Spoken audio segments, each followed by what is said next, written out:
আসসালামু আলাইকুম। কেমন আছেন আপনারা সবাই? আশা করছি সবাই অনেক ভালো আছেন। আলহামদুলিল্লাহ আমিও অনেক ভালো আছি। আজকে হচ্ছে আম্মুর বাসায় যাব। তো আম্মুর বাসায় যাওয়ার জন্য সব কিছুই আমি গোছায় রেখে যাচ্ছি। আর গোছায় রাখার পরে আমার কিন্তু ব্যাগগুলোও আমার গোছানো শেষ, কারণ বাবুর অনেক কিছুই নিয়ে যাওয়া লাগে, কারণ এখন শীতের সময় সেহেতু অনেক কিছুই নিয়ে যাওয়া লাগবে। এক রাত থাকি বা না থাকি, একদিনের জন্য গেলেও সেটা অনেক কিছুই নিয়ে যাওয়া লাগে। আর এখন বাচ্চা কাচ্চা হয়ে গেলে তো অনেক কিছুই নিয়ে যাওয়া লাগে, একটা সাথে তো এক্সট্রা ব্যাগ নেওয়াই লাগবে। তো এখানে আমি হচ্ছে আমার বাবুকে জুতায় পরাই দিচ্ছিলাম। আর এখন বাজে সকাল 10:30। সকাল করে আপু আমাকে যেতে বলছিল, কারণ আপু বলছিল যে আজকে আসো, আম্মু বলতেছিল যে আজকে আসো, আজকে এসে এক রাত থাকবা। তো এজন্যই হচ্ছে অনেক তাড়াতাড়ি করে যাচ্ছিলাম, সকালে সব কিছু গোছাই গাছাই রেখেই যাচ্ছিলাম। তো এখানে আমার ছেলেকে আমি জুতায় পরাই দিতেছিলাম, আর এখানে একটা জুতার পুতুল ছিল আর একটা ছিল না, যেটা আমার ছেলে হারাই ফেলছে হাঁটতে লেগে। আমার আম্মুর বাসায় গিয়েই জুতার পুতুলটা হারাই ফেলে আসছে, যেটা আমি এখনও পাই নাই। তো এটাই আমি দেখাইতেছিলাম যে ওর জুতার আর একটা পুতুল নেই। আর এখন যেহেতু সকাল 10:30 বাজে, আমার ছেলে কিন্তু এই সময় আরেকবার ঘুম দেয় আর কি। দুপুরে ঘুম দেয়, আবার সকাল 10টা থেকে 11টা পর্যন্ত 1 ঘন্টা ঘুম দেয়। যার কারণে সে বারবার এরকম করে বিছনায় শুয়ে শুয়ে পড়তেছিল আর হাসি দিচ্ছিল, ওর বাবার সঙ্গে কথা বলতেছিল আর কি, আর হাসি দিচ্ছিল। এখানে আমি ওকে সুন্দর মতো জুতা পরাই দিতেছিলাম, আর জুতা পরা হয়ে গিয়েই ও এমন একটা হাঁটা দিল যে এক দৌড়ে হচ্ছে বাহিরে চলে যাচ্ছে। তো ঘরের গেটটা খুলেই বাহিরে যাচ্ছিল। আর বাহিরে গিয়ে ওর এত ট্যালেন্ট যে ওর আগে জুতা নিতে হবে, প্রতিটা সময় ওর জুতাটা আগে আগে। তো বাহিরে বের হয়ে এসেই ও প্রথমেই জুতাটা খুঁজছিল, আর এই যে সামনে আমার ঘরের কাছেই ওর জুতাগুলো রেখে দেওয়া হয়, যার কারণে ও জুতা নিচ্ছিল। এখানে তার জন্য আমি আবার এক জোড়া জুতো নিয়েই যাচ্ছি এক্সট্রা করে, ও যদি আবার হচ্ছে ওই রকম জুতা চাই, যার কারণে আমি আবার এক্সট্রা একটা জুতা নিচ্ছি। আর এদিকে ও আগেই বাহিরে বের হয়ে যাচ্ছে, গেট নক করতেছে। এদিকে ওর দাদি বলতেছিল যে তুমি হচ্ছে চলে যাচ্ছ, বাসায় থাকো। ও বলতেছে যে না, থাকবো না বলেই হচ্ছে ও একাই বের হয়ে চলে যাচ্ছে, আগে আগে আমার আগে ওই বের হয়ে যাচ্ছে। তো আমি আর আমার ছেলে দুজনে মিলেই হচ্ছে যাব আম্মুর বাসায়। ওর বাবাও আজকে নেই, যার কারণে আমাদের রেখেও আসতে পারতেছিল না। এদিকে আমি আর আমার ছেলে যাচ্ছিলাম, একা একাই দুজনে যাচ্ছিলাম মায়ের বাসায়। তো এখানেও রাস্তাতে এমন ঢং করতেছিল যে ও যাবে না, আবার হচ্ছে যাবেও, এরকম করতেছিল। একবার হাঁটছে একবার হাঁটছে না। তো এই তো এখন আমরা গাড়িতে উঠে পড়ছি, অটো নিচে একটা। আর আমার ছেলে এত সুন্দর করে গাড়িতে বসে থাকে, মাঝে মধ্যে অনেক দুষ্টামি করে, আবার মাঝে মধ্যে এত সুন্দর করে বসে থাকে, কোনো নড়াচড়া কিছুই করে না। তো এই তো অবশেষে আম্মুর বাসায় চলে আসছে। আর এই যে কতদিন পর আসলাম আম্মুর বাসায়, অনেক ভালো লাগে আম্মুর বাসায় আসলে, কারণ আম্মুর বাসায় আসলেই কেমন যেন মনটা ভালো হয়ে যায়। তো এই যে এখানে এসেই দেখি আম্মু পিঠা বানানোর জন্য চাউল ভিজায় রাখছে, চাউলগুলো রোদে দিছে শুকানোর কারণে। আর এই যে এদিকে রান্না বাড়ার সব কিছু আয়োজন চলতেছে।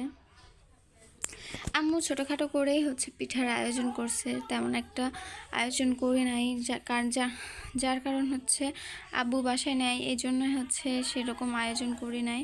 তো এইখানে হচ্ছে বিরিয়ানি করা হবে মুরগির মাংস দিয়ে। আর এই যে এখানে সবগুলো বাজার করা হয়ে গেছে, বিরিয়ানির মশলা, পোলার চাউল, এগুলো সব কিছু এনে রাখছে আমার ছোট ভাই। তো বিরিয়ানি রান্না করা হবে আর পিঠা বানানো হবে। আর আব্বু আসলে আবার হচ্ছে গুড়ের শীত যেহেতু, এই জন্য গুড়ের পিঠা তো খাওয়া লাগবেই। আর আজকে বানানো হবে মিষ্টি দিয়ে, চিনি মিষ্টি দিয়ে আর হচ্ছে দুধ দিয়ে, কারণ আমার আব্বু দুধের পিঠা খায় না, যার কারণে আব্বু আসলে আবার অন্যরকম করে পিঠা বানানো লাগে। এজন্য আম্মু বলতেছিল তোমরা আগে আসো, তোমাদের আগে দুধের পিঠা খাওয়াই দিই, তারপর তোমার আব্বু আসলে আবার গুড়ের পিঠা খাওয়ানো যাবে। তো এখানে এই যে সবগুলো আমি বের করতেছিলাম। আর নিহান এখানে দেখে ওর নানুর কাছে আগে আসছে, এসেই ও হচ্ছে প্রথমেই আমার আম্মুর কাছে গেছে। তো আমার আম্মু নিতে গেছিলো না আমার আম্মুর কাছে। আর এই যে এখানে আমার আপু রান্না করতেছিল বিরিয়ানিটা। আর এখানে প্রথমে ও মুরগির মাংসটা সুন্দর মতো করে রান্না করে নেবে, তারপর কিন্তু বিরিয়ানি রান্না করবে। আর এই যে এদিকে আমার আম্মু পোলার চালগুলো সুন্দর মতো করে ধুয়ে নিচ্ছিল, ধুয়েই কিন্তু কিছুক্ষণ ঝরাই নিবে, চাউলগুলো ছাঁকনিতে তুলেই কিছুক্ষণ পানিগুলো ঝরে নিবে, নেওয়ার পরেই কিন্তু বিরিয়ানিটা রান্না করবে। আর বিরিয়ানির ফুলটা আমি হচ্ছে করতে পারি না, যার কারণে আমি ছবিও দিতে পারি না, পুরো ভিডিও দিতে পারি না, সরি।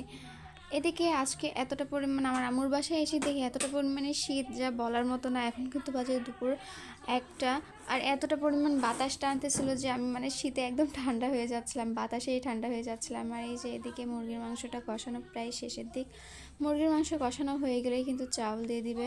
আর আমি এসে আমার আপুর প্রথমে এই নেল পালিশটা নিয়েছিলাম, নেওয়ার পরেই ভিডিও করতেছিলাম যে কেমন হয়েছে সবাইকে একটু শেয়ার করি। তো এই যে এখানে আমি নেল পালিশটা নিয়েছিলাম, নেওয়ার পরে কিন্তু আমার অনেক ভালো লাগতেছিলো নেল পালিশের কালারটা। আর এদিকে আমার আম্মু ওই যে চাউলগুলো ধুয়ে উঠাচ্ছিল একটা ঝুড়িতে, এগুলোর পানি ছেঁকে নিবে। আর এই তো এখন রাতের বেলায় আমার আম্মু পিঠা বানাতে লেগে গেছে, কারণ দুপুরে সবাই খাওয়া দাওয়া করে নিহানকে নিয়ে ঘোরাঘুরি করে এরপরে আমার আম্মু আসছে রাতে পিঠা বানাতে। আর এই তো এখানে নিহান ওর নানুর কাছে বসে আছে, আর এইদিকে আমিও পিঠা দিতে লেগে গেছি। আম্মু নিহানকে নিয়ে একটু উঠে হাঁটতেছিল আর আমি এখানে পিঠা দিতে লেগে গেছি। তো এই যে প্রথম টাইম পিঠা দিচ্ছিলাম, যাই হোক মাশাআল্লাহ অনেক ভালো হচ্ছিল পিঠাগুলো, কারণ শেখা তো লাগবে, বাচ্চা কাচ্চা হয়ে গেছে এই জন্য তো আর অনেক শেখা লাগবে, কারণ তাদেরকেও তো বানাই খাওয়ানো লাগবে, এই জন্য আমি নিজেও দিচ্ছিলাম পিঠা। তো যাই হোক মাশাআল্লাহ অনেক ভালো হচ্ছিল, আমি নিজেও শিখে গেছি চিতই পিঠা বানানো। তো এইখানে আমি দিচ্ছিলাম পিঠা বানানো, আর খুবই ভালো লাগতেছিল পিঠাগুলো দিতে। আর মাটির চুলায় তো পিঠা বানানো তো অনেক ভালো হয়, মানে অনেক সুন্দর হয় আর কি পিঠাগুলা বানানো। তো এই যে এখানে আমার প্রথম পিঠা আবার দেওয়া হচ্ছে, একটা তোলা হয়েছে আবার একটা দিচ্ছে। আর এই তো ঢেকে দিলাম এবার পিঠার উপরে। আমি কিন্তু তেমন একটা কোনো পিঠাই বানাতে পারি না, তারপরেও চেষ্টা করি অনেক কিছু বানানোর, কিন্তু হয় না আমার ক্ষেত্রে বানানো। আর এই যে এখন সকাল টাইম, সকালেই উঠে আমার গাছগুলারে দেখতেছিলাম, মানে আমাদের লিচু গাছগুলোকে দেখতেছিলাম। মনে হয় এবার আমাদের গাছে লিচু আসবে না, অনেকগুলা লালুক পাতা বেরোইছে, যেগুলাতে আর মনে হয় যে লিচু আসবে না। দেখেই মনে হচ্ছিলো যে আর লিচু আসবে না। আর এই তো এত পরিমাণে আমাদের এখানে সকালে ঠান্ডা, যে চারিদিকে কুয়াশায় তো ঢাকছেই, আবার সবাই দেখে আগুনও জ্বালাইছে। আর এটাই হচ্ছে শীতের মজা। আর এই যে চারিদিকে দেখেন এতটা পরিমাণ কুয়াশা পড়ছে আর এতটা পরিমাণ ঠান্ডা। আমার এখানে যেটুকু ঠান্ডা, মানে আমার বাসায়, নিজের বাসায় তেমন একটা ঠান্ডা নাই, কিন্তু এখানে এসে আমার আম্মুর বাসায় এসে দেখি অনেক পরিমাণে ঠান্ডা। এদিকে আমি একটু হাঁটতে আসলাম, হাঁটতে এসে দেখি মানে মাঠ ঘাট তো পুরাই কুয়াশাতে ঢেকে গেছে আর কি।